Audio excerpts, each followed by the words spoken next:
When a young black girl, Maya, is confronted by a group of racist police officers in the middle of the street, the encounter takes a horrifying turn as they tear her shirt in an attempt to humiliate her. Just as it seems there is no escape, a powerful intervention changes everything, setting the stage for a battle against systemic injustice. Don't forget to like and comment where you are from. A night of injustice. The small, quiet town of Brookstone had always carried a weight of unease for its black residents. Maya Johnson, a 22-year-old university student, knew this all too well. She grew up in the town, learning from an early age to stay vigilant in public spaces and avoid confrontations. But that evening, as she walked home from her part-time job at the diner, the reality of systemic racism would confront her in a way she could never have anticipated. The streets were mostly deserted, illuminated only by dim streetlights casting long, distorted shadows. Maya held her backpack tightly against her chest, her mind occupied with thoughts of her upcoming exams. She'd worked late to make ends meet, and now all she wanted was to reach the safety of her apartment. As she turned a corner, she heard the distinct hum of a police car's engine. She glanced over her shoulder and saw the patrol car slowing down, its headlights washing over her like a predator's gaze. Her stomach knotted. Maya had done nothing wrong, but in Brookstone, innocence wasn't always enough. The car rolled to a stop, and two officers stepped out. Both were white, middle-aged, and carried an air of authority that felt more like intimidation. Officer Daniels, the taller of the two, adjusted his belt as he approached. "Evening, miss. Out late, aren't you?" he said, his tone laced with mock politeness. "Just heading home," Maya replied, keeping her voice steady. "What's in the bag?" The second officer, Carter, asked abruptly. Maya froze for a moment. "Just school books and my uniform," she said, unzipping the bag slightly to show them. "Mind if we take a look?" Carter's question wasn't really a question. Maya hesitated, her heart pounding. "I don't think that's necessary," she said carefully. "I haven't done anything wrong." Daniel's smile vanished, replaced by a hardened expression. "You seem nervous. Got something to hide?" Before Maya could respond, Carter reached out and grabbed the strap of her bag. "Hey!" Maya exclaimed, pulling back instinctively. "Don't resist," Daniels warned, his voice now sharp and commanding. The tension escalated in an instant. Maya's pulse raced as she tried to keep calm. "I'm not resisting," she said, her voice trembling. "I just want to go home." But her words fell on deaf ears. Carter yanked her bag away, spilling its contents onto the sidewalk. Books, papers, and her folded diner uniform scattered across the ground. "Let's see what we've got here," Daniels muttered, kneeling to inspect the items. Maya's face burned with a mix of anger and humiliation. "This is unnecessary," she protested. Daniels stood up, his expression cold. "Watch your tone," he said. "We're just doing our job." Then Carter stepped closer, his eyes narrowing as he looked her up and down. "You look a little too dressed up for someone walking home from work. Got anything else on you?" Before Maya could react, Carter reached out and grabbed her shirt near the collar. "Hey, stop that!" Maya shouted, trying to step back. But Carter's grip tightened, and with a forceful pull, the fabric tore slightly.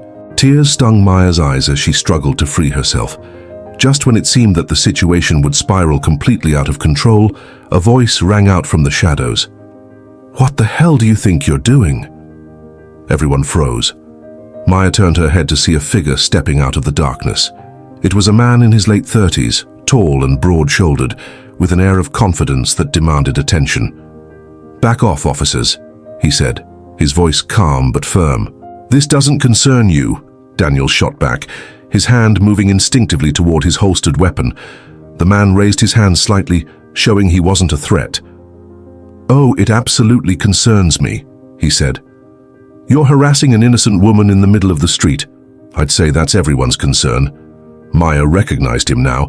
It was Marcus Reed, a local activist and former Marine known for speaking out against police misconduct.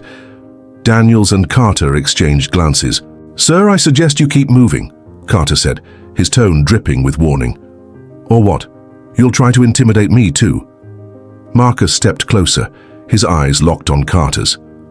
The standoff lasted only seconds, but it felt like an eternity. Finally, Daniels muttered something under his breath and signaled to Carter.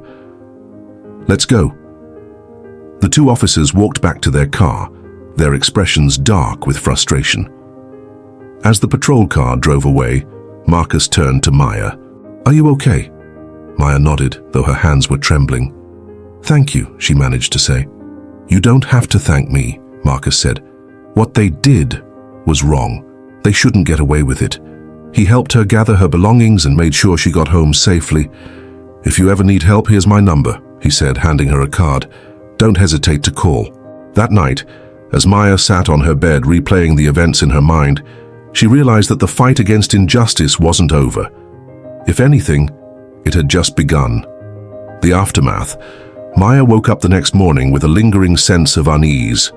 The events of the previous night replayed in her mind like a haunting reel. She glanced at the torn edge of her shirt draped over a chair, a stark reminder of what had happened.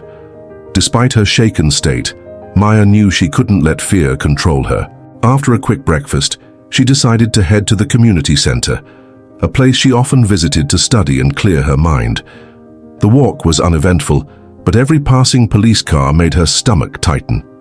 Inside the center, the hum of activity offered a small sense of normalcy. Children played in the recreation room, volunteers organized supplies, and a group of teens worked on a mural in the main hall. Maya found her usual corner and settled in with her laptop. Her focus, however, didn't last long. As she opened a blank document for her sociology paper, her mind wandered to Marcus. The way he had intervened last night left a deep impression on her. She retrieved the card he'd given her from her bag. It bore his name and the title Community Activist along with his contact information. After a moment's hesitation, she dialed the number. "Hello?" came Marcus's voice, calm and steady. "Hi Marcus, it's Maya. From last night." "Maya, are you okay?" "I think so, but I keep replaying what happened. I don't know what to do." Marcus paused before replying. "Can you meet me at the center this afternoon? We can talk more." "I'm already here," Maya said, glancing around. "Perfect. Give me 10 minutes." Marcus arrived at the community center shortly after. He approached Maya with a calm, reassuring demeanor. "I'm glad you called," he said, sitting across from her. "What happened last night wasn't just wrong. It's part of a much bigger problem." Maya nodded, still unsure of what to say. "Do you want to file a complaint?" Marcus asked. She hesitated. "I don't know. Would it even make a difference?" "It might," Marcus said. "But it's not just about you, Maya. If we stay silent, they'll keep doing this to others." Marcus's words struck a chord. Maya had always wanted to stand up against injustice, but the fear of retaliation held her back. "If I do this, will you help me?" "Every step of the way," as Marcus assured her. Together, they began drafting a formal complaint against officers Daniels and Carter. Marcus also suggested involving a local journalist he trusted, someone who could bring attention to the case without putting Maya in unnecessary danger. "This isn't just about filing a report," Marcus said. "It's about starting a conversation that the community needs to have." Over the next few days, news of the incident began to spread. Marcus organized a meeting at the community center, inviting residents to share their own experiences with police misconduct. Maya was hesitant at first, but decided to attend. The room was packed. People of all ages and backgrounds filled the chairs and stood along the walls. Marcus opened the meeting with a brief introduction, then invited Maya to speak. I don't know where to start," she began, her voice shaky. Marcus gave her an encouraging nod. "Just tell them what happened." Taking a deep breath, Maya recounted the events of that night. As she spoke, she noticed people nodding in agreement, their faces reflecting a mix of anger and understanding. "This isn't just about me," Maya concluded. "It's about all of us. We shouldn't have to live in fear of those who are supposed to protect us."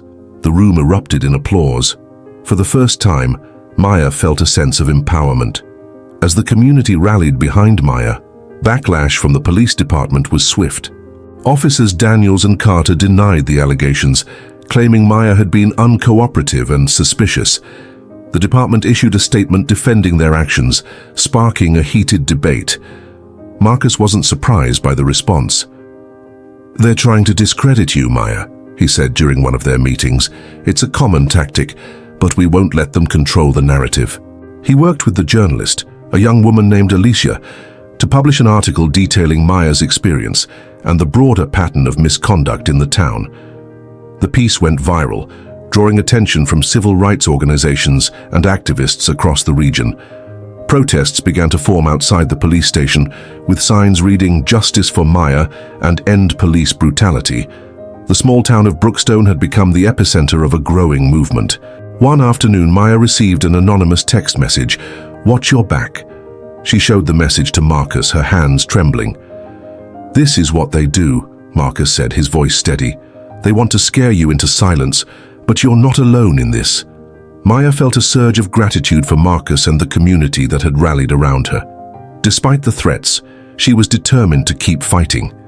The formal complaint led to an internal investigation, but Maya and Marcus knew it wouldn't be enough. They pushed for an independent review, supported by the state's Civil Rights Commission. The pressure mounted as more residents came forward with stories of harassment and abuse. What started as Maya's fight was now a collective demand for accountability. Through it all, Maya grew stronger. She spoke at rallies, gave interviews, and became a symbol of resilience for her community. "They thought they could silence me," she said at one rally. "But together we're louder than they ever imagined." The storm builds. The attention surrounding Maya's case grew rapidly. News outlets picked up Alicia's article, and protests in Brookstone gained momentum. The once quiet town became a focal point for activists and civil rights organizations across the state. Maya had gone from a reserved student to an outspoken figure in the fight for justice. Though she never sought the spotlight, the support from the community gave her courage she hadn't known she possessed. But with the growing support came growing threats. One evening, as Maya prepared for bed, her phone buzzed with another anonymous message. "You're making a mistake." She stared at the words, her pulse quickening. The messages had started coming daily, each more menacing than the last. Marcus, always a source of reassurance, advised her to report them, but she knew how little the local police department would care. At a protest the following week, Maya spotted a familiar face in the crowd. Officer Daniels, leaning against his patrol car with a smug expression. His presence was a clear message. "They're trying to intimidate you," Marcus said, stepping up beside her. "It's working," she admitted, though she hated how true it felt. Marcus placed a reassuring hand on her shoulder. "Fear is their weapon, Maya, but every time you stand tall, you take that weapon away from them." Determined not to back down, Maya and Marcus pushed forward with the case. They gathered testimonies from others who had experienced police misconduct in Brookstone. Alicia published a follow-up article featuring these stories, painting a damning picture of the department's systemic issues.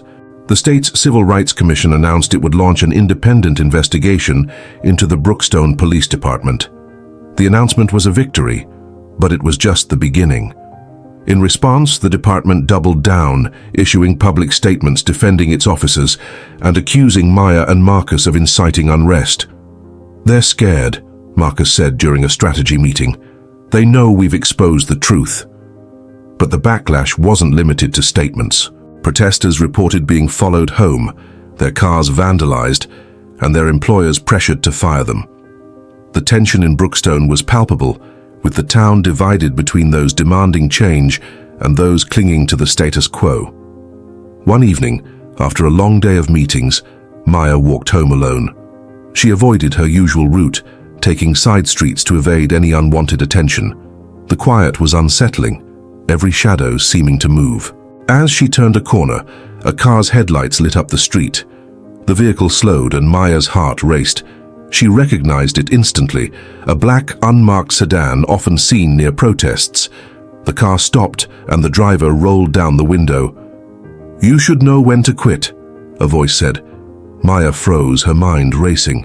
She clutched her phone tightly, ready to call Marcus or anyone who could help.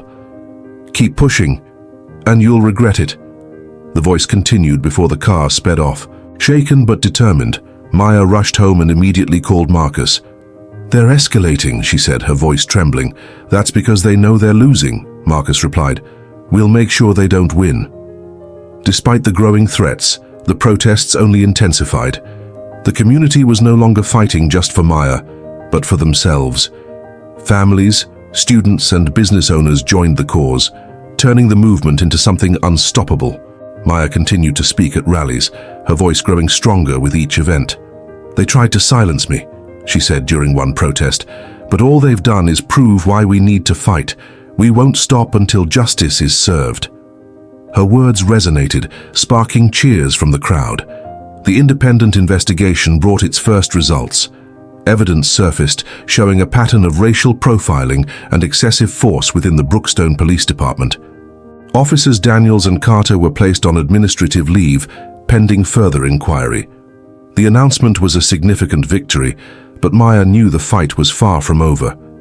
She and Marcus worked tirelessly to ensure the investigation remained transparent and that those responsible were held accountable. As the weeks dragged on, the strain began to show. Maya struggled to balance her activism with her studies, often sacrificing sleep to keep up with both. "You're doing too much," Marcus said during a late-night meeting. "I can't stop," Maya replied. "Not now." Marcus admired her determination, but worried about the toll it was taking. He organized a team of volunteers to help ease her workload, allowing her to focus on what mattered most. The investigation's findings were set to be released at a town hall meeting, an event that promised to be a turning point for Brookstone. Both supporters and opponents of the movement were expected to attend, making it a powder keg of emotions. Maya prepared her speech carefully, knowing the weight her words would carry. "This is our moment," Marcus said as they arrived at the packed auditorium. The tension in the room was palpable as the meeting began. The lead investigator presented a scathing report detailing years of misconduct and calling for significant reforms within the department. When Maya took the stage, the room fell silent. "This isn't just about me," she began. "This is about a system that's failed all of us. We deserve better, not just in Brookstone, but everywhere, and we won't stop until we get it." Her words were met with thunderous applause. The town hall marked a turning point for Brookstone. Reforms were implemented, and several officers resigned under pressure. Though the road ahead remained uncertain, the community's spirit was unbroken. Maya continued her activism, now as a symbol of resilience and hope. "They tried to break me," she said during a televised interview. "But I learned that strength comes from standing together." Her journey was far from over, but Maya knew she wasn't alone. With Marcus and her community by her side, she was ready to face whatever came next. The line in the sand. The town of Brookstone was no longer a quiet place.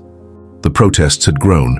The tension between the police department and the community was palpable, and the media spotlight only intensified the divide.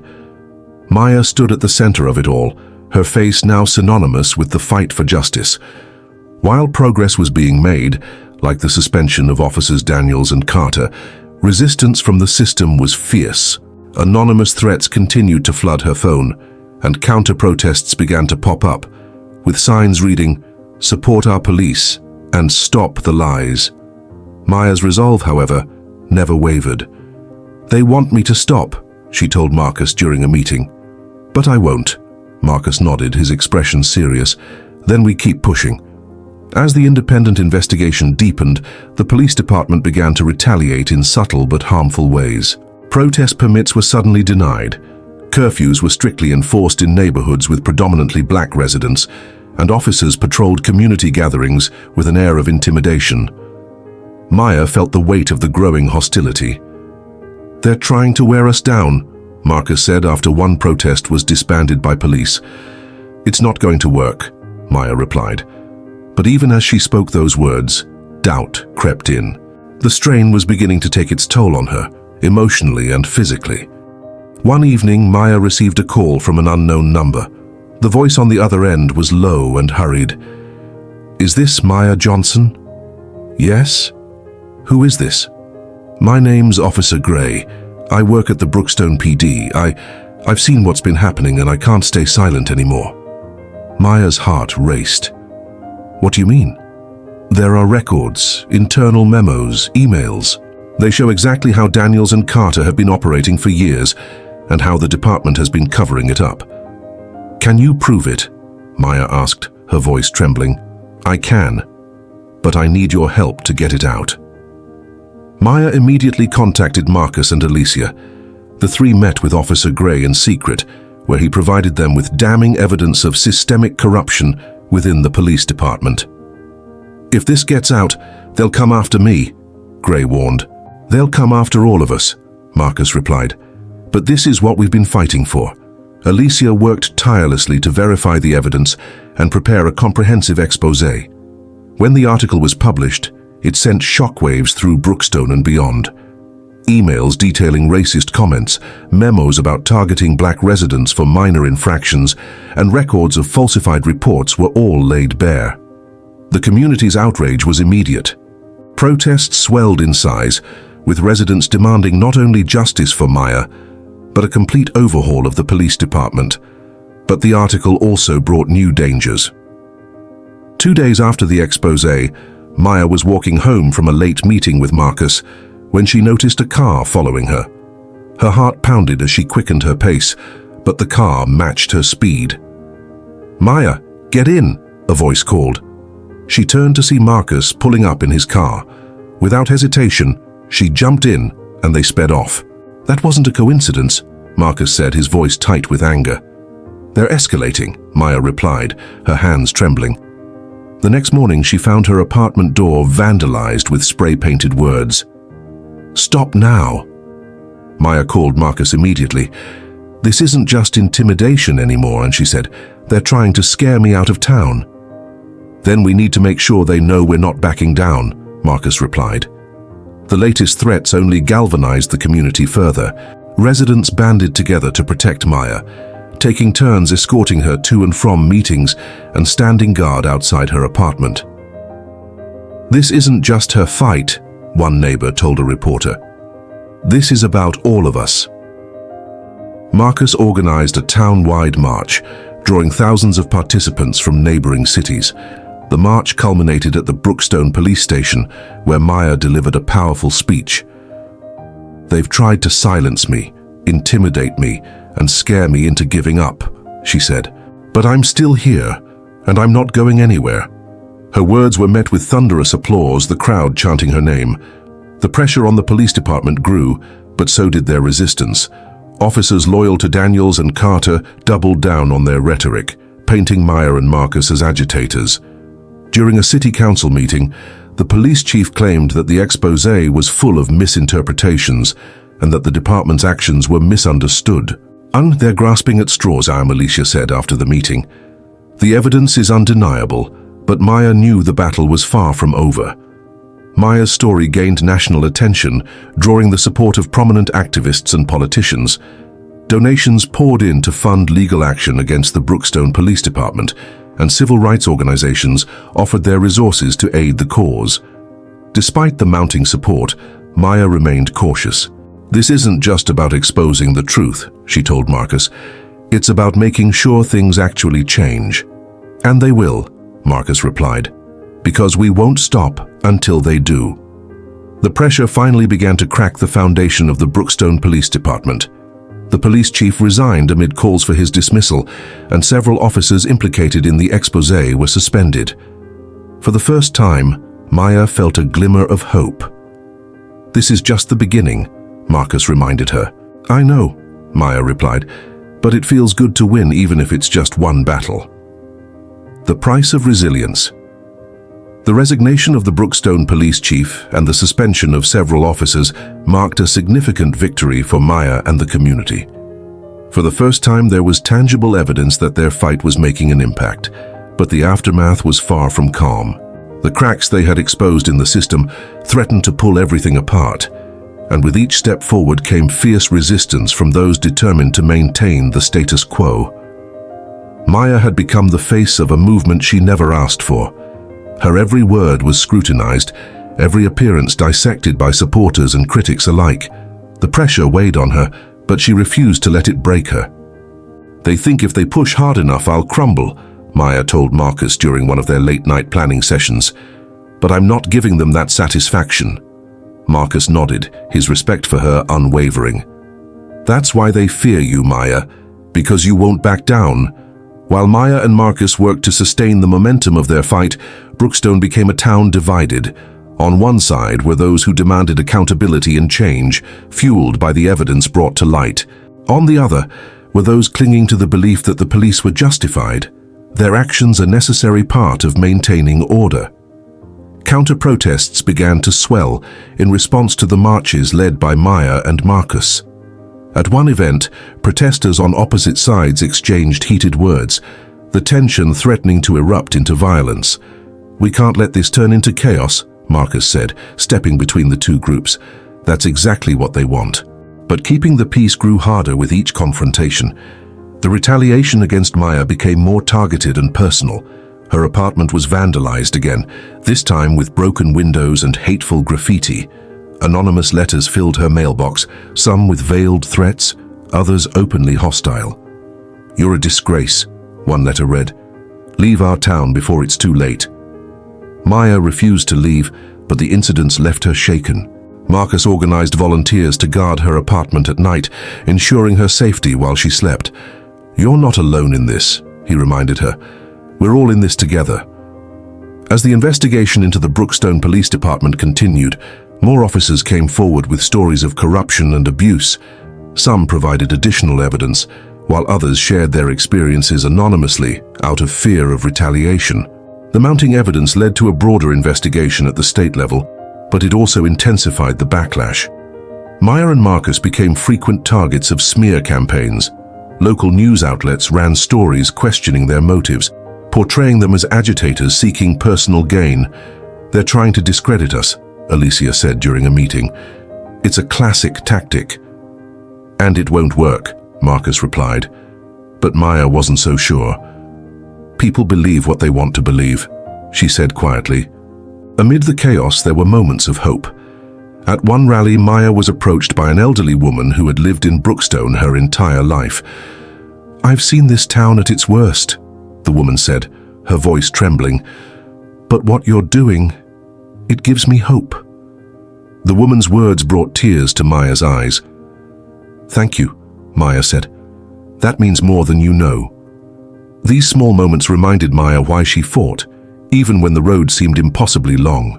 The state investigation released its preliminary findings, revealing systemic racism and abuse of power within the Brookstone Police Department. The report called for sweeping reforms, including the dismissal of several officers and mandatory retraining for the entire force.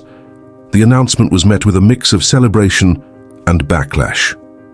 While supporters of the movement cheered the progress, critics doubled down on their efforts to undermine Maya and Marcus. "This isn't over," Marcus warned during a meeting. "They'll fight tooth and nail to keep things the way they are." Maya nodded, her determination unwavering. "Then we keep fighting." As the reforms began to take shape, the community rallied together in new ways. Workshops were held to educate residents about their rights, and neighborhood watch groups formed to ensure accountability in policing. Maya became a mentor to younger activists, sharing her experiences and encouraging them to stand up for what they believed in. "Change doesn't happen overnight," she told them, "but every step we take matters." Her words inspired a new generation of leaders, ensuring that the fight for justice would continue long after the initial battle was won. Despite the progress, Maya knew the journey was far from over. The town remained divided, and the wounds inflicted by years of injustice wouldn't heal overnight. But she also knew that the movement they had built was stronger than any individual. "We've come too far to stop now," Maya said during a rally. "This is just the beginning." As the crowd erupted in cheers, Maya felt a renewed sense of purpose. She wasn't just fighting for herself, she was fighting for a future where no one would have to endure what she had. So as the fire rises, the reforms demanded by the state investigation ignited a storm in Brookstone. The town was now a battleground of ideals, where every victory for justice seemed to trigger an equally intense backlash. Maya's name had become a rallying cry for some and a target of hatred for others. For Maya, each day felt heavier than the last.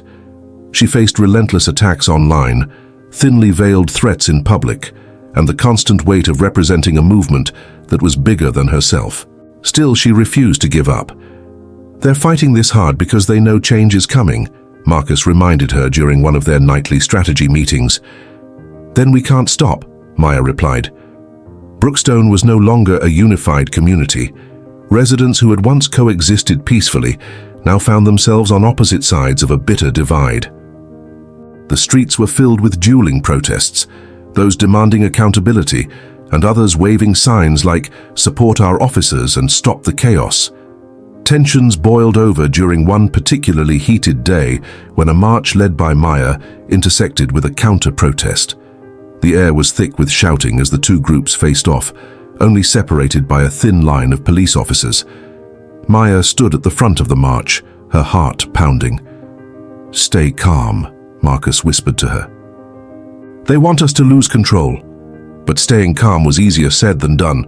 The counter-protesters hurled insults and racial slurs, their voices echoing in the street. "You're ruining this town," one man shouted. "Go back to where you came from," another yelled. Maya clenched her fists, but she held her ground. "We're not here to fight," she said, her voice steady but loud enough for those nearby to hear. "We're here for justice." Her words didn't stop the taunts, but they served as a reminder to those marching with her. Their fight was bigger than the anger of the moment. The threats against Maya grew more alarming. One evening, as she returned home, she found an envelope taped to her door. Inside was a note that read, "You're next." Maya's hands trembled as she held the note, but she refused to let the fear take over. She called Marcus immediately. "This has gone too far," she said, her voice shaking. "It means they're desperate," Marcus replied. "We'll make sure you're protected." Marcus arranged for volunteers to take shifts guarding Maya's apartment. Though their presence provided some reassurance, Maya couldn't shake the feeling of being watched. While Maya fought tirelessly in public, the toll on her personal life was undeniable. She struggled to focus on her studies, her grades slipping under the weight of the movement. Her friendships outside the cause grew distant as her time and energy were consumed by the fight. "You're carrying too much," Marcus said during one of their late-night meetings. "What choice do I have?" Maya replied. "If I stop, who will keep this going?" Marcus looked at her with a mix of admiration and concern. "You're not alone in this. Let us carry some of the weight." The movement reached a boiling point when the Brookstone Police Department announced a Community Appreciation Day, an event widely seen as a PR stunt to counter the bad press. The timing was no coincidence. It was scheduled for the same day as a rally Maya and Marcus had planned weeks earlier. "They're trying to overshadow us," Marcus said. "Then we'll make sure our voices are louder," Maya replied. The rally drew the largest crowd yet, with residents from neighboring towns joining in solidarity. Maya stood on a makeshift stage, her voice amplified by a microphone that barely contained the power of her words. "They think a barbecue and a few handshakes will erase years of abuse," she said, her voice echoing over the crowd. "But we see through it. This isn't about their image. It's about justice, accountability, and real change." The crowd erupted into cheers, their chants drowning out the faint sounds of the police event down the street. The rally was a success, but it came at a cost. That night, as Maya returned home, she found her car's windows smashed and the tires slashed. A spray-painted message on the side read, "Stay in your place." Maya stared at the damage, her chest tightening with a mix of anger and exhaustion. "They won't stop," she said when Marcus arrived to help her clean up. "Neither will we," Marcus replied. The incident only fueled Maya's determination. She used the vandalism as a rallying point, sharing photos of the damage on social media with the caption, "They can break my windows, but they can't break my resolve." The post went viral, garnering support from across the country.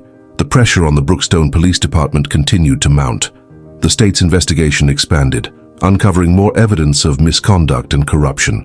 Public outcry demanded the immediate dismissal of several high-ranking officers, including Daniels and Carter. Maya and Marcus knew they were nearing a critical moment. They worked tirelessly to keep the community engaged, organizing marches, town hall meetings, and workshops on systemic racism and police accountability. "This is our chance," Maya said during one meeting. "We can't let up now." The culmination of their efforts came in the form of a petition demanding comprehensive reform of the Brookstone Police Department.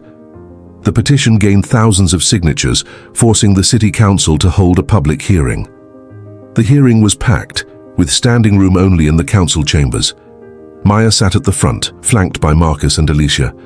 Her heart raced as she prepared to speak, but she reminded herself why she was there. When her name was called, Maya stood and approached the podium. The room fell silent as she began. "I never asked to be in this position," she said. "But when I was targeted, harassed, and humiliated by those sworn to protect me, I had two choices: stay silent or fight.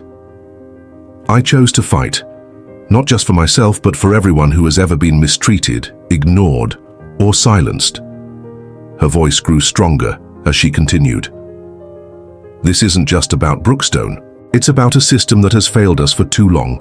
We deserve better, and tonight we demand better."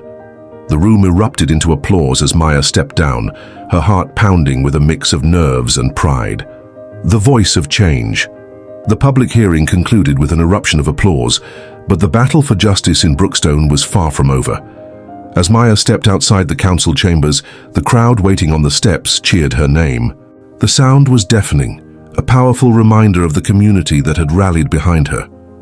Marcus stood by her side, his hand on her shoulder. "That was incredible, Maya. You gave them everything." Maya nodded, but her thoughts were racing. She had spoken her truth, but would it be enough? Would the city council finally take action, or would the cycle of empty promises continue? That night, Maya returned home to find dozens of messages flooding her phone. People from all over the country shared their support. Videos of their own protests, photos of communities uniting, and stories of inspiration drawn from her fight. One message stood out, a video from a young girl holding a handmade sign that read, "Maya Johnson, my hero." Maya watched as the girl spoke directly to the camera. "Thank you, Maya. Because of you, I know I can make a difference too." Tears welled in Maya's eyes. For the first time in weeks, she allowed herself a moment of peace. The next morning, the headlines were everywhere. "Brookstone stands united, a call for change echoes nationwide." The pressure on the city council was mounting. By noon, an emergency session was called to address the demands outlined in Maya's petition. Hours later, the announcement came. A unanimous vote to implement sweeping reforms, including the dismissal of officers Daniels and Carter, mandatory community oversight of the police department, and a commitment to rebuilding trust between law enforcement and residents. Maya, Marcus, and Alicia watched the announcement together, the weight of their work finally lifting. "We did it," Alicia whispered, her voice trembling. "No," Maya replied, her eyes locked on the screen. "We started it." The celebrations in Brookstone that night were unlike anything the town had ever seen. Streets once filled with protests now overflowed with joy and unity. Maya stood in the center of it all, her face illuminated by candlelight as the community honored her resilience. When the crowd quieted, Marcus handed her a microphone. "Say something, Maya." She hesitated for a moment, then stepped forward. "This isn't the end," she began, her voice steady. "It's the beginning of something bigger. This fight has never been about one person, one town, or one victory. It's about all of us, standing together, demanding better, and refusing to back down." The crowd roared in agreement. "And now," Maya continued, "it's up to each of us to carry this forward. Share this story. Share your stories. Let the world know that change isn't just possible, it's inevitable when we refuse to stay silent." The chants of "Maya, Maya" echoed into the night, but she waved them off with a smile. "This isn't about me. It's about us. Let's keep going." The video of her speech went viral within hours, amassing millions of views and inspiring countless others to take action in their own communities.